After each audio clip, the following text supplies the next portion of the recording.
is called to order. For the record, the time is 1:30 p.m. The date is Tuesday, January 25th, 2022. I am Commissioner Randy Pinocci, presiding officer for this listening session. Appearing with me today is Chairman Jim Brown.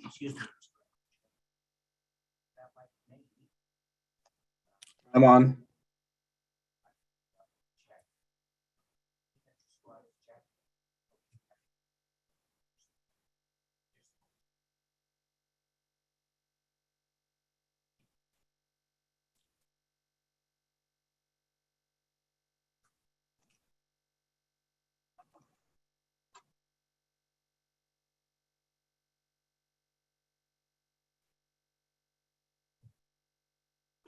Can you hear me?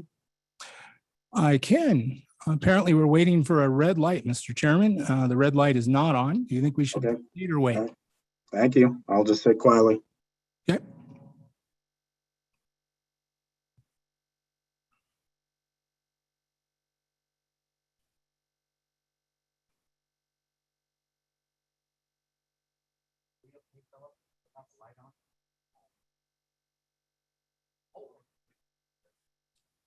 So I proceed without a red light.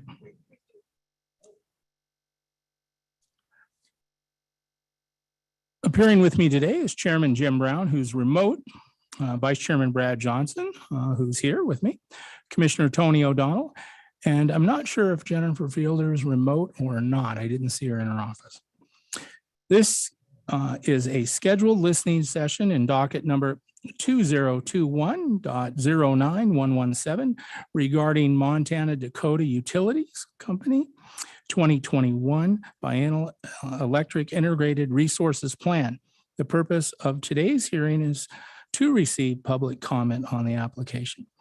And before I take appearances of MDU, I want to check if there's any public comment, because in the event there is, they may not want to wait till the end. Yes, sir. Do we have public comment? Okay, you can approach the mic and give us your comment. While he's doing that, do we have any online public commenters? Okay. Please state your full name for the record. Good afternoon, Mr. Chairman, members of the commission. My name is Ben Brower. Last name is spelled B-R-O-U-W-E-R. I'm the supervisor of the energy planning section with the Energy Office at the Montana Department of Environmental Quality. Thank you for the opportunity to provide comments regarding MDU's 2021 Integrated Resource Plan. DEQ's Energy Office regularly participates in state, regional, and national forums regarding energy issues, including supply planning and regional market coordination. Montana statute requires that DEQ review and comment on MDU's IRP, and to that end, DEQ is an active participant in MDU's public advisory group. Kyla Mackey, who leads our participation in resource planning and participates in that advisory group, is here with me today as well.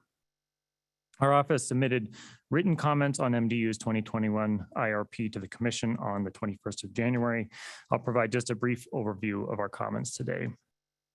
DEQ is encouraged by aspects of the 2021 plan, particularly MDU's integration of voluntary demand response as a capacity resource, including their goal to expand their commercial demand response program to 60 megawatts by 2023.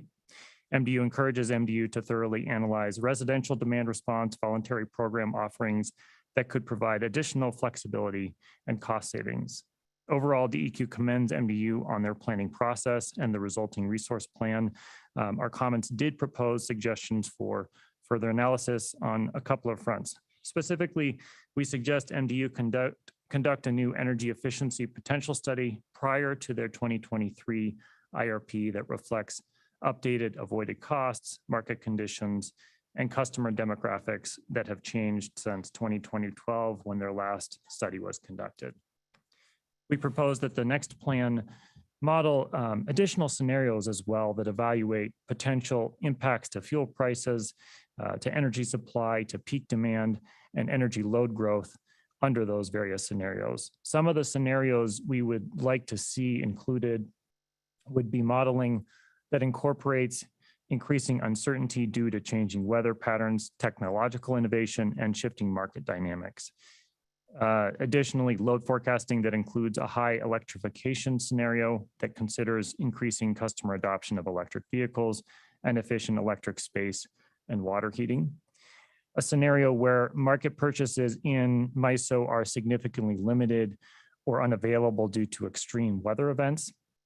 And a scenario that incorporates energy supply options to meet possible forthcoming multi-season resource adequacy requirements from MISO. And finally, we suggest that MDU's next plan evaluate the full range of alternatives for implementing regional haze controls at the Coyote generating station in North Dakota. So again, we would commend MDU and the other stakeholders involved in MDU's resource planning process and look forward to staying involved with MDU's continued integrated resource planning efforts. Thank you for the opportunity to comment. Thank you, sir. Any other public comment online or in the crowd? Okay.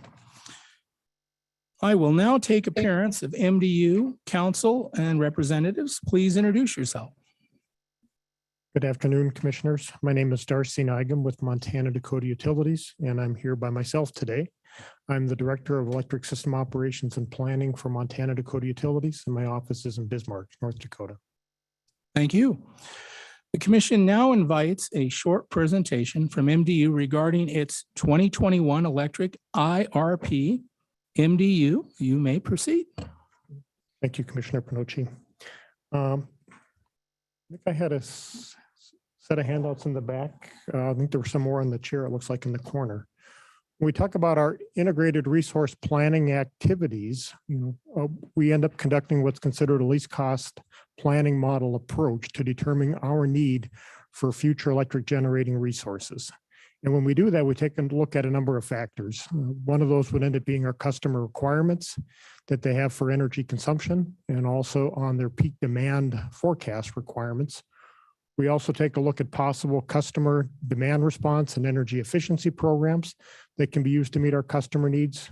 We take a look at our current existing fleet as it pertains to new generating resources. We take a look at a wide variety, I would say, of available technologies. Also take a look at market opportunities that are available, and then also go out for requests for proposals to also see what's available from other companies, at least in the area as well.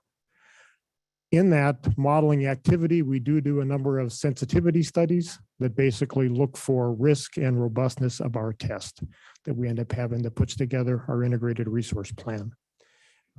Currently, we file integrated resource plans biannually in Montana, but the latest one was filed on September 15th of last year. We take a look at our existing generating resources. This is a breakdown of those. Coal-fired power plants that we currently have are 4. The first 2 are joint-owned partner units, and I'll just make a note of Coyote Station. There are 4 partners in that, and I'll talk about it later for a potential regional haze project that's we're waiting to see an outcome from a regional haze second round study for that resource. Also, the Heskett 1 and 2 generating resources located in Mandan, North Dakota. Both of those resources are scheduled to be retired around the end of March of this year. Renewables, we have 3 wind projects. Diamond Willow Wind Project is located down by Baker, Montana. The Cedar Hills and Thunder Spirit Wind projects are located in southwest North Dakota. And then we also have 1 heat recovery project, which is at Glen Ellen, North Dakota, that's off the northern border gas pipeline. Looking at natural gas fired combustion turbines, all of these are simple cycle gas turbines that we have. 3 units in eastern Montana, 2 at Glendive, 1 in Miles City. And then we also have 1 that's located in Mandan, North Dakota. That's the Heskett 3 generating resource. We also have a couple reciprocating engines. The 2 at Lewis and Clark, the 18 megawatts, they run on natural gas. And then we have 2 mobile Caterpillar generators that run on fuel oil. Looking at existing customer demand response programs that we have 2 offerings. One is a commercial program that we use a third-party aggregator for. They go out and solicit customers, and they're responsible for all of the marketing materials, which they conduct in conjunction with us for potential customers. And then also as it comes to executing, implementing that program, it's just a single call that we have just to them, and then they make the contacts to all the individual customers who are part of that. I would note the largest customer that we have participating in that program is Denbury down in the Baker, Montana area. And then we also have an interruptible service offering that we have as a tariff rate, where at least customers under that have a special tariff rate, then we have to call upon them directly for implementation. And then from a committed resource, we have listed as also the Heskett 4 generating unit that's scheduled to be built on the site of the existing Heskett 1 and 2 resources, as they're scheduled to be retired this year. Currently, it is that project scheduled to go in service around the end of the first quarter of next year, 2023.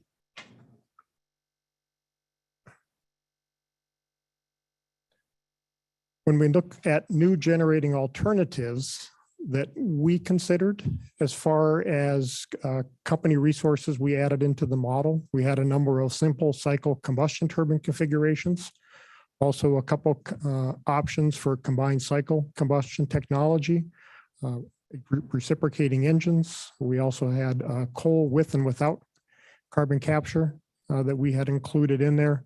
We had solar with storage, wind generation, biomass.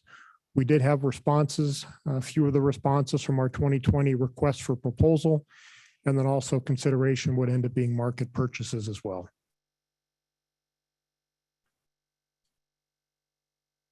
As part of this integrated resource plan, we did go out for a request for proposal at the start of the development of the plan, in that we were looking for any resource, so all supply resources. It was technology neutral, that were capable of supplying between 10 and 200 megawatts of capacity and or energy for the period beginning June 1st of 2023. In that we had a number of wind, solar, distributed solar and battery, demand response, capacity and energy proposals, solar and battery, and then one that was wind, solar and battery as well.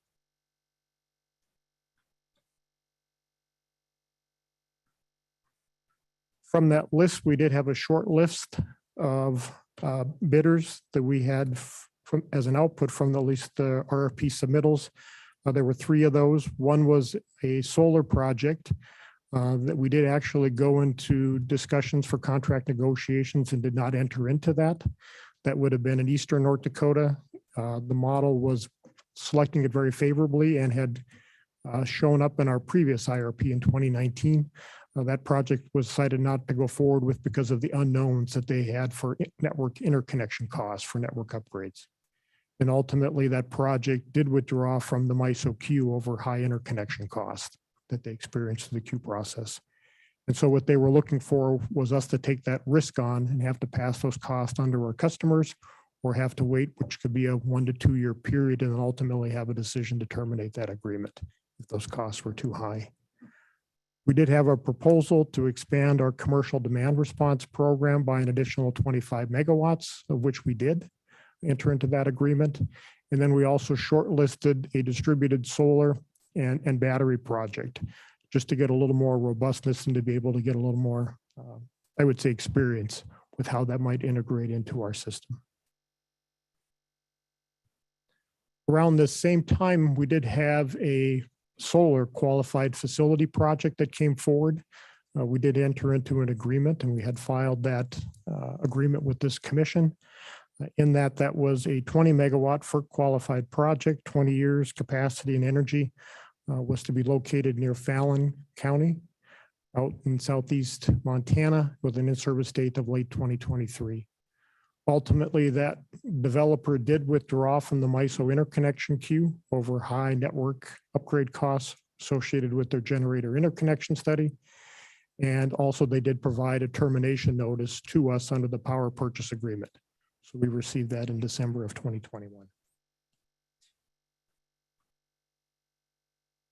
I would make one other note as we talk about our load forecast. Currently, the forecast we had used a part of this 2021 integrated resource plan had our customer energy and demand growing at slightly less than 1%. One of the additions I also want to talk about before we get into modeling results were around that time that we were looking into the 2020 request for proposal. We were also looking to seek to get some capacity to be able to bridge through our needs from the retirement of Heskett 1 and 2 until Heskett 3 would come online. And so we did enter into 2 power purchase agreements with Minnkota Power Cooperative located in Grand Forks. And so they're selling us capacity and ultimately energy as well that come off the Milton R. Young Station, a coal-fired plant that's located near Center, North Dakota. In that we were able to get capacity to bridge between the retirement of Heskett 1 and 2 and the construction of Heskett 4. And then also we extended that for a few years as well until we get some clarity at least around where we stand with the regional Haze potential project at Coyote Station. In that we also did have energy purchases associated with that agreement of 30 to 75 megawatts firm around the clock at a fixed price, and that runs through May 31 of 2026. We sized those purchases to minimize our market exposures we had from the retirements of the Lewis and Clark plant and Heskett 1 and 2. And so when we take a look at what the minimum outputs of those plants would be, when they were available and in a must-run configuration, the 75 megawatts would cover the amount of energy that our customers were receiving from those facilities. And so we minimized the amount of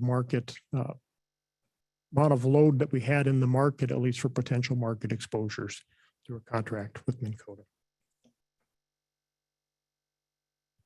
So we take a look at our modeling results. We talked about the retirements of Heskett 1 and 2, the construction of Heskett 4 coming online in 2023. The other facilities that we end up showing that were selected, at least to meet our customers' demand and energy requirements. One, we did take the solar qualified facility project and included that as a supply side resource to see if the model would select it, and it did in 2024. Beyond that, we were just showing small capacity needs with a 1% growth in demand and energy. And so once we get out to about 2029, we were looking for other sorts of technologies as far as solar or something like battery storage that the model is currently choosing. And we saw those results were consistent around the number of sensitivities that we did as well. One of the unique things we did in our sensitivity studies with this integrated resource plan, historically, we have not included carbon as an externality in a base case. And so we did not include that in the modeling runs for North Dakota and South Dakota, but we ran 2 base cases for Montana, one that would be without carbon in the base case and then one with carbon as an externality that was included. And so we ran all of the sensitivities listed against those 2 base cases. And so the results of that are in the integrated resource plan. The sensitivities that we did look at as part of our plan did include 2 high natural gas cost futures, one with addition of $2 and the other one with $5 a decatherm over what would be our forecast assumption. Also a low natural gas forecast scenario one, which would be $1 less than we currently had for a gas forecast. We had a couple high market energy forecasts, 25% higher MISO market energy costs and 50% higher MISO market energy costs, and then also a low market energy cost, which would be 25% below the modeled assumption. We did take a look at a combined $2 and $5 higher per decatherm with corresponding high market energy costs at 25 and 50%.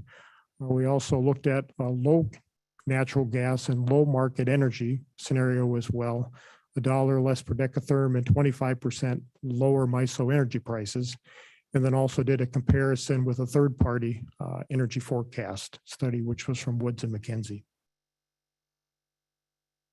Continuing on sensitivities that we did, we also looked at high and low customer load growth, a higher MISO planning reserve margin requirement that would be around the coincident factor that we receive from them. Currently in MISO, we only have to carry capacity resources at the time of the MISO system peak. Generally today, MISO is summer peaking.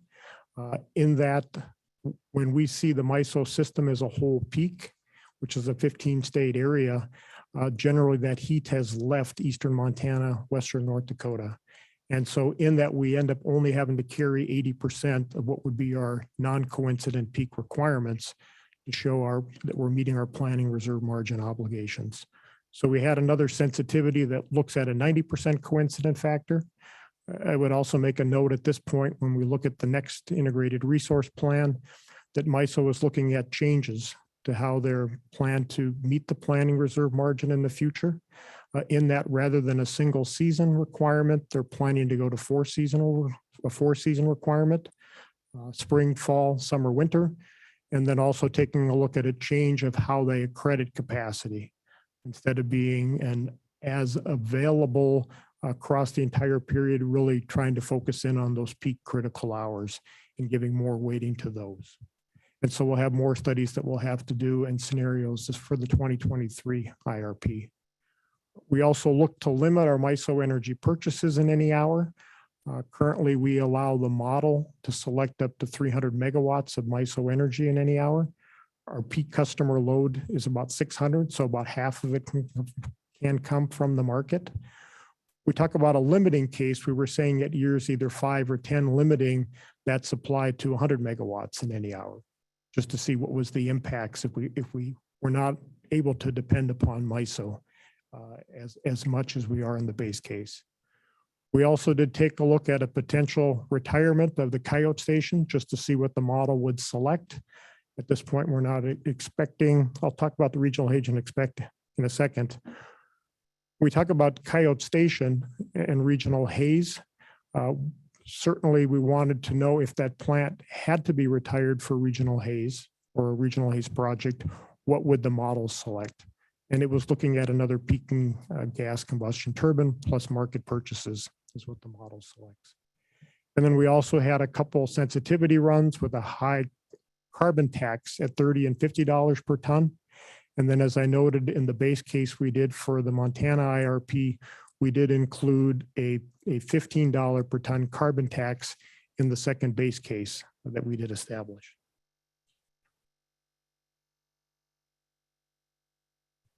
We talk about Coyote Station and regional Haze. That project is currently going through what would be the second round of regional Haze projects for consideration. It does currently have a July 31, 2028 compliance date. There are 4 partners in that plant. One of those is Otter Tail Power, who is the largest owner of 40% in that facility. They did have an announcement on September 1 of last year in the development of their integrated resource plan in Minnesota that they were looking to get out of their ownership share in 2028. And so we're currently wading through discussions with Otter Tail. They've not given the partners notice of termination under the owner's agreement. And we're also still waiting to see from the North Dakota Department of Environmental Quality what sort of SIP that they're going to be looking at for technology that ultimately will be approved. Right now, they're trying to go with the low capital cost option just because the state is currently meeting its glide path obligations. One of the other things for consideration of a regional Haze project for Coyote Station, certainly in having 4 owners, any consideration for the project has to take into view of the other owners. Right now, the modeling that we have done, we take a look at any of the low to high capital cost. Our model is favorable in selecting those upgrades at our current ownership share. And I would say that because Montana Dakota Utilities does not have an excess amount of capacity. And so any sort of upgrade, if it's a gas turbine, MISO energy purchases, it looks very favorable to what a regional Haze project would look like even at a high capital cost option. And so we look to have additional modeling as far as for Coyote Station and regional Haze as part of the 2023 IRP when we know more information from the North Dakota's DEQ SIP. So when we take a look at resource additions that we have for the 2021 integrated resource plan, the ones that were identified, one was the Fallon Solar Qualified Facility Project, which I mentioned has been, the agreement has been terminated and they've withdrawn from the MISO queue. We did expand our customer demand response program with C-Power by an additional 25 megawatts. And then also we did have the capacity and energy purchases with Minnkota Power Cooperative that run through May 31 of 2026. So this chart shows our load and capability. So the black line would end up being our customer load forecast with the 80% coincident factor that I talked about in MISO, plus the planning reserve margin. And then the stacked colors are at least the units by fuel type that we end up showing to how we meet that planning reserve margin. So when we talk about the integrated resource plan, it has to solve two parts. One, how do we get enough capacity for our customers? And then also take a look at what's the most efficient way that we get energy from that. And so in that, you'll take a look and we end up showing that we're showing a deficit in 2026. And that's really at the expiration of that agreement that I talked about with Minnkota Power, is when we end up having that 90 megawatt capacity purchase agreement that will go away, or 30 megawatts, I'm sorry.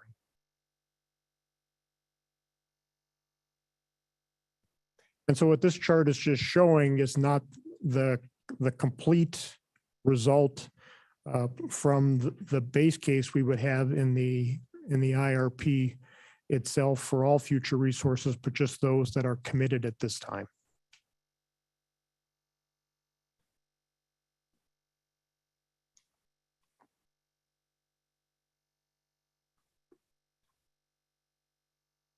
The last couple slides that I have do talk about the 2-year action plan that we do have until our next integrated resource plan, when we continue to look at the accuracy and the methods we use to forecast our customers' demand and energy.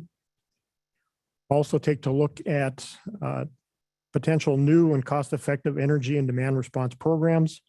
Was commented by Ben Brower at the Department of Energy, the Montana DEQ. We are looking to do another energy efficiency study to update our assumptions and also potentials here in 2023. I'm sorry, 2022, and would have that information available for the 2023 integrated resource plan. We're also continuing with the retirement of Heskett 1 and 2 and the construction of Heskett 4, the simple cycle combustion turbine at Heskett Station. We'll also look to issue another request for proposal prior to the next integrated resource plan.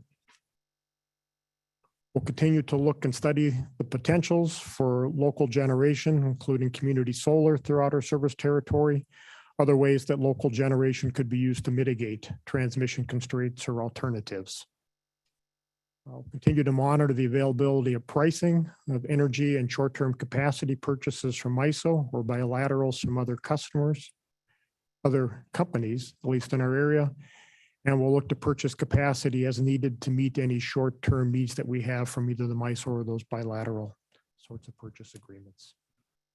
We'll also continue to monitor the development and impacts to Coyote Station regarding any changing economics in MISO market and at least the next round of regional Haze reductions and other changes that might occur as far as environmental rules, at least for generating resources that would influence that would have an impact on the outcomes for that study. We'll continue to monitor the RTO participations we have in both MISO and Southwest Power Pool.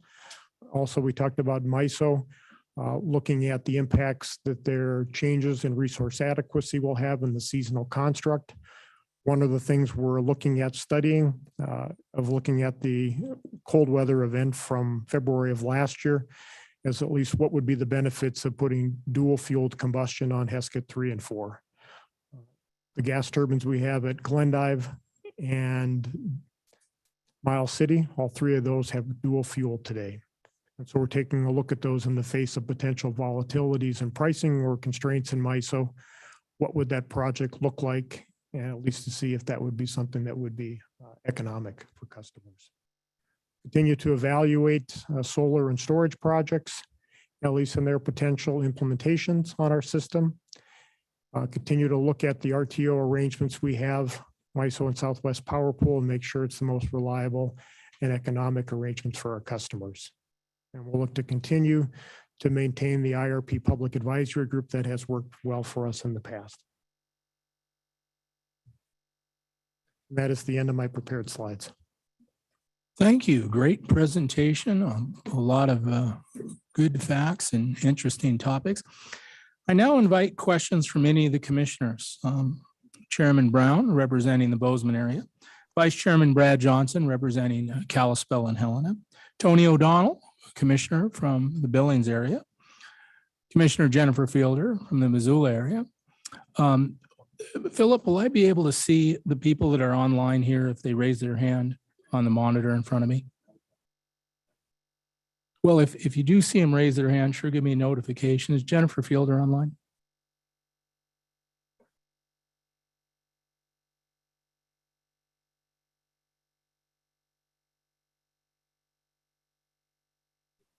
Okay, so Commissioner Fielder is not with us yet. So any questions from the commissioners? Please ask. Vice Chairman Johnson. Thank you, Commissioner Panochi. Appreciate both of our presenters today. Thank you. A lot here. If I might, Mr. Chairman, a question and a follow-up. Absolutely. I'm looking here that Heskett 1 and 2, 94 megawatts scheduled now for retirement in March of 22. Is that the original end of useful life date assigned to those facilities, those assets? So that is the date that we had included in our last integrated resource plan 2019. I think we also had filed for a deferred accounting order in front of this commission just because of that difference between what the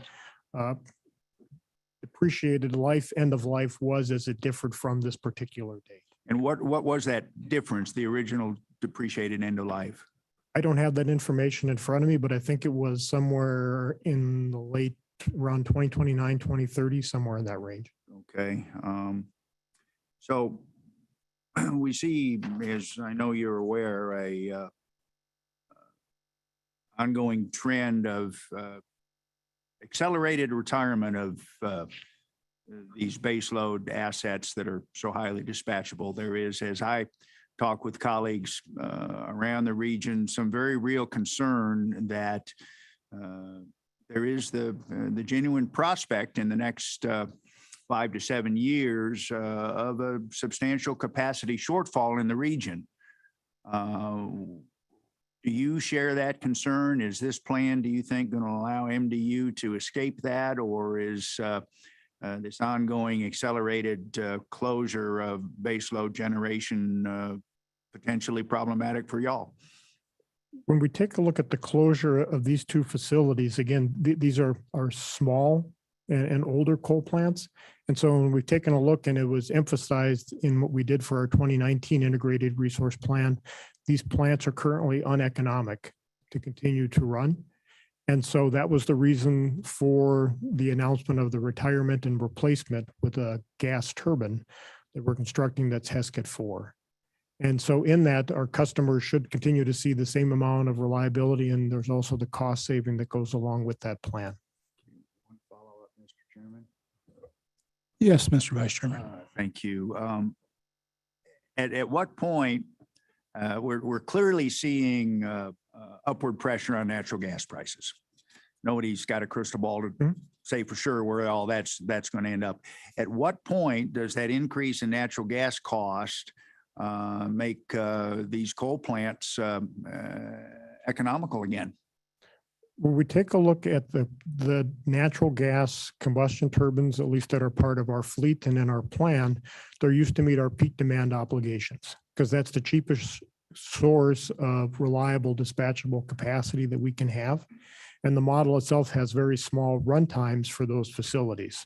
So the impact in those of running a significant number of hours or exposure to gas costs is minimized just because of other options that we have available if it deals with MISO energy purchases, or at least if we needed to, the ability to purchase, construct another, resource facility or look to combine cycle these. So I think we're in a good position and shape with our resource plan to continue to have a reliable and a cost-effective system for our customers. Thank you. Thank you, Vice Chairman Johnson. Commissioner O'Donnell, yes?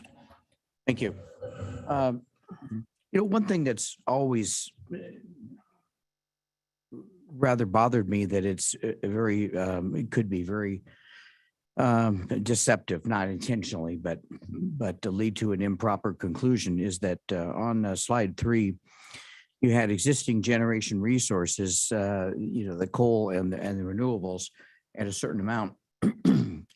But if one of those is not producing up to its nameplate capacity, to the degree that it departs from that or is less than that, that should be the more reasonable factor. To say that something has, for instance, 30 megawatts of wind generation, it basically is never going to do that exact amount.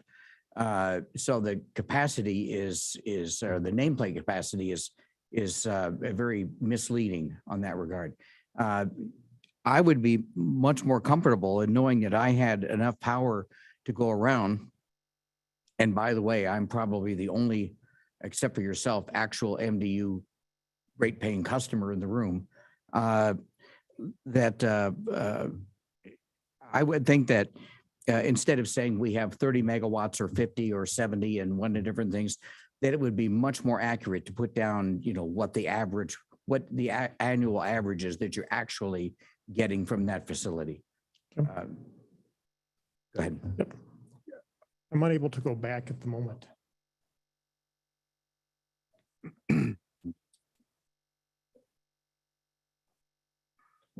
Commissioner O'Donnell, I was going to go back and at least to try to show a couple points in your comments. The one when we do talk about showing our resources, certainly that is around showing what the nameplates are. The one thing to keep in mind is even though we talk about a 30 megawatt wind project, there are times that it does provide 30 megawatts of generation. And there are times, at least when the wind projects are all putting out their full output. So the one part on an energy supply side that we look at is there's that potential for at least to be able to put out what would end up being at any point in time, 200 megawatts of energy that we could be receiving for our customers. And so that's one of the pieces to consider. The other one is when we do take a look at how we meet our capacity obligations, it is shown up in this particular graph here where we take a look at renewables. For that 200 megawatts of nameplate generation, we're only getting credit for 30 megawatts, 34 megawatts of megawatts for meeting our peak demand requirement. So when we take a look at that, we're almost able to meet all of our requirements, or we are, I should say, at least with the Minnkota power purchase agreement, that we can meet our planning reserve margin requirements without the renewables. At least just because of the way that current capacity is structured. But our dependence that we have on renewables on peak is very small.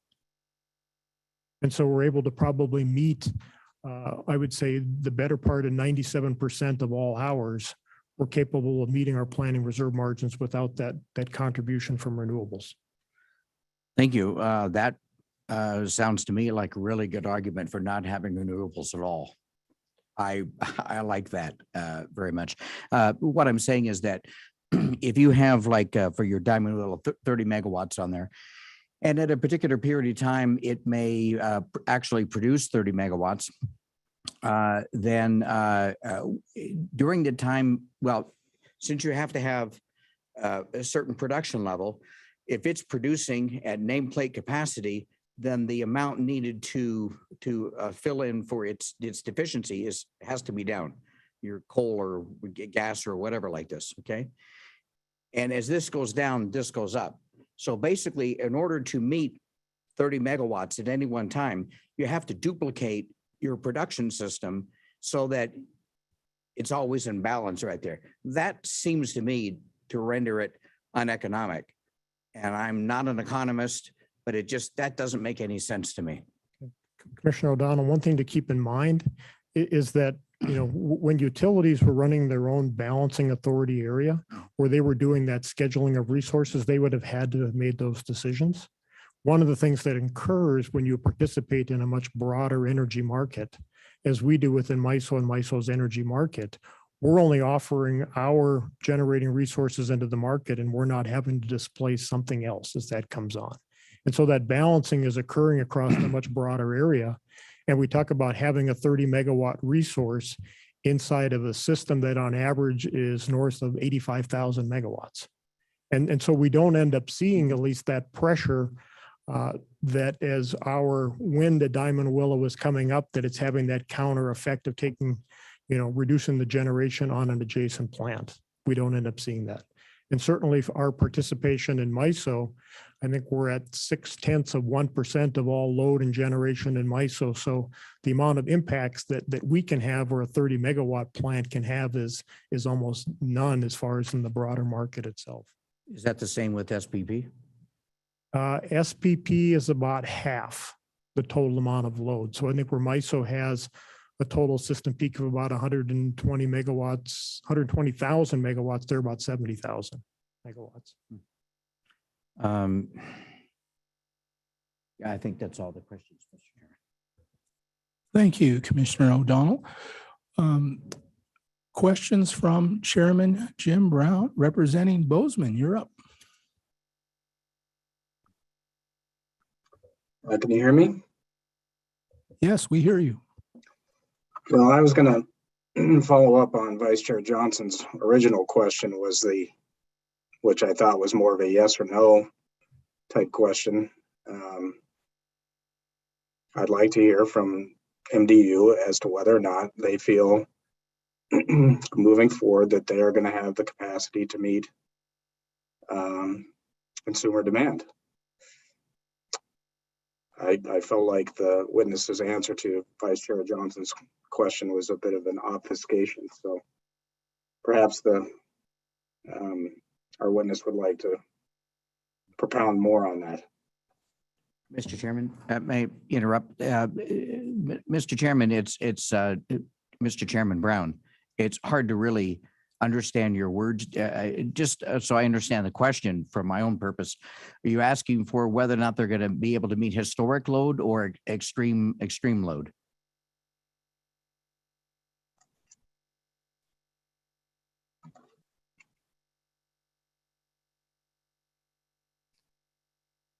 Apparently he doesn't know. Can you hear us, Chairman Brown? I'll wave off at this point. Okay, so I have a question or two. That the district that I represent, particularly Sydney, had their coal fire plant dismantled. Now they've got a few concerns. One, that natural gas is not as readily available as it was 2 years ago, which we saw historic low prices on because of the drilling. They tell me their opinion is the Biden administration has restricted drilling and natural gas prices are going up. At a very delicate time where power companies across the country are installing gas turbines, thus the need and demand for natural gas is going to increase, while at the time, the price of natural gas is going to increase. They're convinced that at some point coal would be cheaper and it would have been wise to leave that plant where it could kick back on in the event that happened. So I think a good question is, would you say that there's a good possibility that the price of electricity from a gas turbine could be more expensive than the coal plants you're shutting down? Could you answer that? So when we talk about the difference between pricing, at least from our coal plants that we have, and particularly the one at Sydney, and we talk about gas plants, we also, beyond the cost of gas and fuel, we also have to take a look at what are the O&M requirements and also what are the capital requirements to continue to operate those plants. And so the total economics show that it is more expensive to continue to operate that plant than it would be for the replacement plan that we put together. Now, there are times, depending upon what the price of natural gas or the MISO market energy prices may be, that certain hours that the Lewis and Clark station could have had an energy price that's less than what we could generate from Lewis and Clark too, or at least buy from the MISO energy market. But on average, when we take a look at all of the cost impacts to customers, whether it's in capital, O&M, or fuel, in the long range, it is the best plan to shut down that plant and replace it with a gas combustion turbine. Okay, that's an answer. So I'm able to tell my constituents that I asked that question. So another concern they have is battery storage, which we've seen brought up throughout your presentation. Now, I've got a company that says that battery storage is expensive and they make hydrogen. And they claim that when we're long on power, the wind's blowing, the sun's shining, and we have so much electricity we can't even give it away, that we could be making hydrogen and storing it in tanks. Then the hydrogen can be used in the gas turbine, given dispatchable power. Now, they claim that if we produce storage with hydrogen and use it in the very turbines that use natural gas, that we can mix hydrogen and natural gas or just run on hydrogen. And they claim that their storage is more dependable and far cheaper than battery storage. I was wondering if you had an opinion on that. Is that a point of view that you think hydrogen is a more competitive storage than battery? I would take a look at both batteries, and any sort of hydrogen storage and combustion is still being sort of an evolving technology. You know, I think we've just kind of seen the beginning, the impetus as far as what commercial battery projects may cost, and also upon what is their usefulness that they would end up having. And so part of that, and I think we've heard of inputs from others looking at our integrated resource plan, is to continue end up studying at least what the merits of just a straight battery project might be. And certainly we are aware of the potentials for, you know, hydrogen, at least storage and at least combustion as an alternative fuel source. And so we're waiting to see at least how those economics and the technologies do pan out. So my district's saying that a company explained to them that hydrogen is far more competitive. And a question they said, when we look at battery storage, Pinocci asked the question, when the wind turbines and solar stops, they understand that battery storage may only support electrical needs for a few hours, where hydrogen could produce energy maybe for days, depending on the storage. When we look at a typical battery project and all the power goes off and we're going to use the batteries, can you tell me what and how much and how long we'll be able to supply electricity with battery storage? Is there an average? Is it just a few hours? What's an answer to that?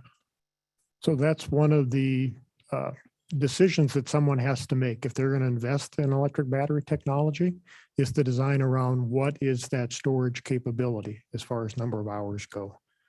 One of the current requirements to be able to be designated as a capacity resource to meet your peak demand obligation is at least a minimum of a 4-hour storage requirement. And so a lot of folks, at least from an economics, is what they look for is 4 hours, but you can certainly, you know, size a number of batteries to give you something larger, whether it was 4, 8, 16, 24, or even longer. It would all just be in the number of cells you end up needing to put in. The concern they have is millions of dollars for 4 hours of electricity, where they're claiming that hydrogen could run a gas turbine, and depending on storage, could be for days. That's a good question to ask. So we look at the Tesla car where the batteries failed, and it was $20,000 to replace all the batteries in the Tesla car. And the guy took it out to the gravel pit and blew it up with TNT. So a concern is, will these batteries last long enough to even pay for themselves? I think that's a fair question. In other words, if we're going to invest in battery storage, are we going to require the manufacturer to warrant these batteries to last until at such time they pay for themselves, there's a return on the investment, and the ratepayer is concerned if these batteries fail before they even pay for themselves, they're going to wind up seeing their rates go up to invest in battery storage that may not even get a return. Is that a fair question? And what do you think the answer to that is? I think that gets into being, if you would move forward with a storage project like that, certainly there are the contract terms to keep in mind, at least from the supplier and the life, and what are their guarantees that they end up having. And certainly what are, the realization of any sort of ongoing, operation and maintenance costs that would be required to own, operate a project like that. So you have to look at what are the all-in costs, and at least the contracting standpoint, what are the sort of terms that you can get. The ratepayer is going to keep an eye on that. So then they asked me, carbon capture is so expensive, we can't hope for it to be installed at Colstrip. But today, in your presentation, I saw carbon capture. That's incredible. I was told it was too expensive and wasn't feasible. If you're telling me that coal is no longer competitive, how could we put a project of carbon capture that could be $100 million, this is rumors I'm hearing, and be competitive on a coal plant that may shut down?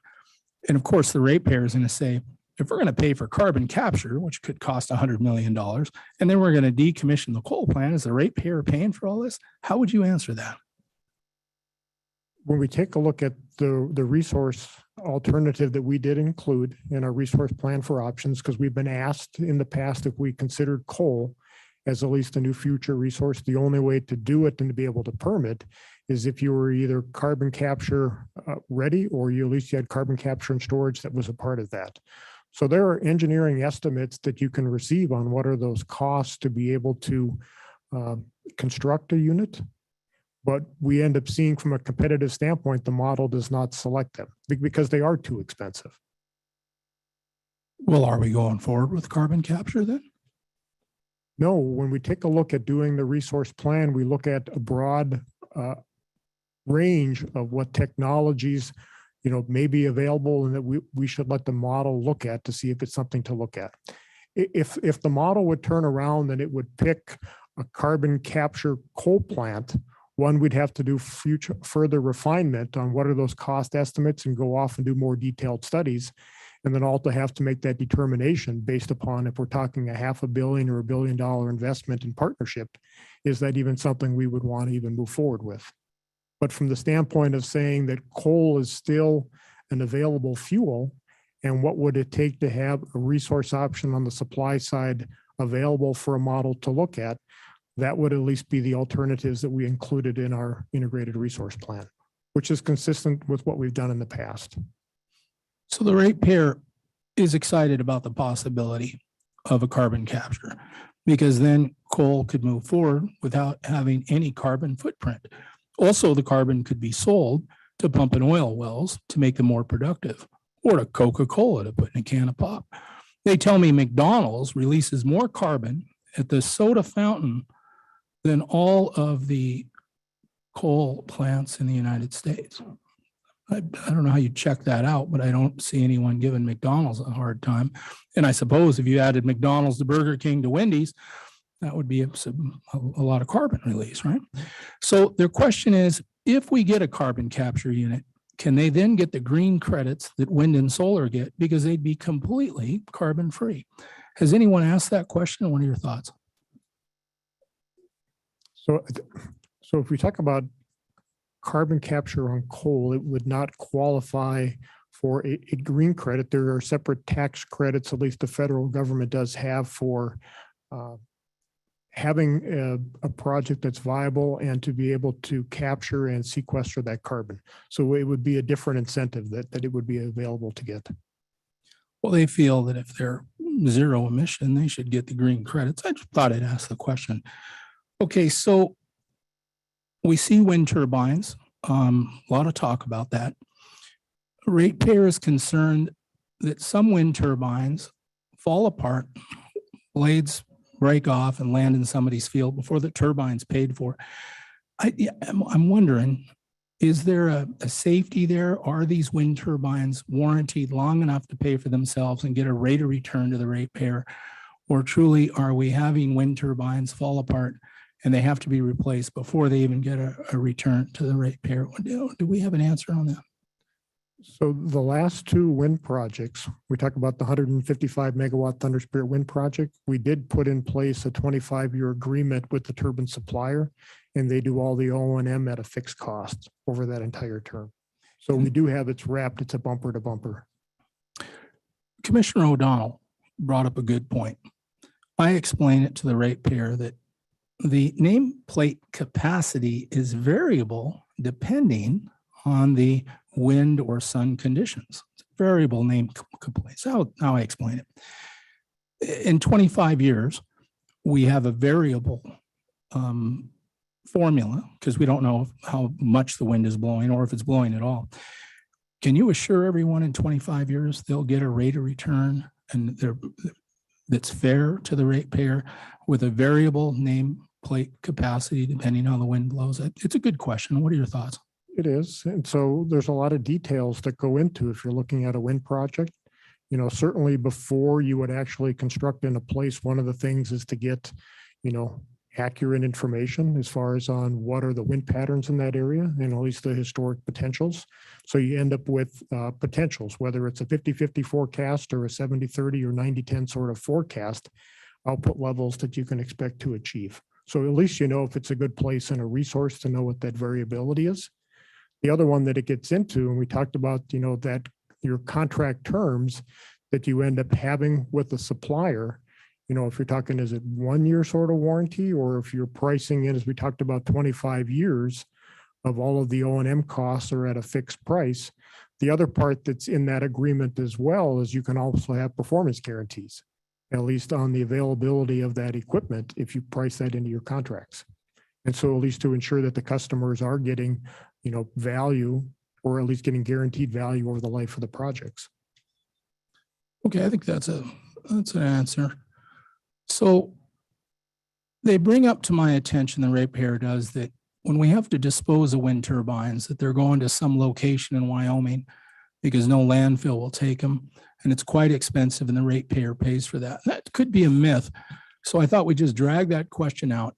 In the event a turbine has to come down, does the company that sells it to you handle the way to dispose of it?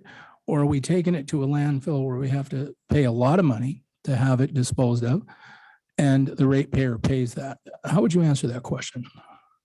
So when we take a look at retirement of any facility, you know, certainly is there potential for salvage and there are some disposal costs. You know, one of the things is we've looked at the Lewis and Clark station and Heskett station, and taking those down certainly is to go to a third party to take it down and to get proposals from multiple, you know, entities to do that. And if they have an abilities to go off and to be able to recycle or reuse some of that equipment, you know, they have the option to be able to do that inside the fee that they're looking at charging, you know, is one strategy. And so in some of that, there's a competitiveness, and at least of, we talk about an industry that's growing and that need that there's going to be there for, you know, retirements, decommissioning, how do we dispose or recycle this equipment, that markets will evolve. And at least there will become more and more contractors that will look to make some sort of, you know, business market out of being able to find ways to reuse as much of that equipment as they can. So the ratepayer is asked, if we look at the different sources of energy, hydro, coal, wind, when we decommission, is it fair to say that wind could be the most expensive to decommission? And is that figured in the bells and whistles of green energy? Would you label wind to be more expensive to decommission than, say, other sources of energy? For instance, the coal plant in Sydney was there, what, 60, 70 years? Then we had to go through decommissioning. So would we have to go through 3 decommissionings of wind turbines? And then when you look at it from that perspective and the expense of decommissioning, is then coal more competitive, or at least is there something that reflects that expense And would you say wind could be the most expensive decommission? I've not seen any sort of study that would suggest if wind is the most or least or an average sort of expense. Well, the ratepayer is starting to ask me those questions, so I'm going to have to get more savvy on answering them. Okay, so when you have somebody who wants to trade wind or solar living on the farm, MDU will allow to trade per landowner 50 kW, 10 kW. What's your limit?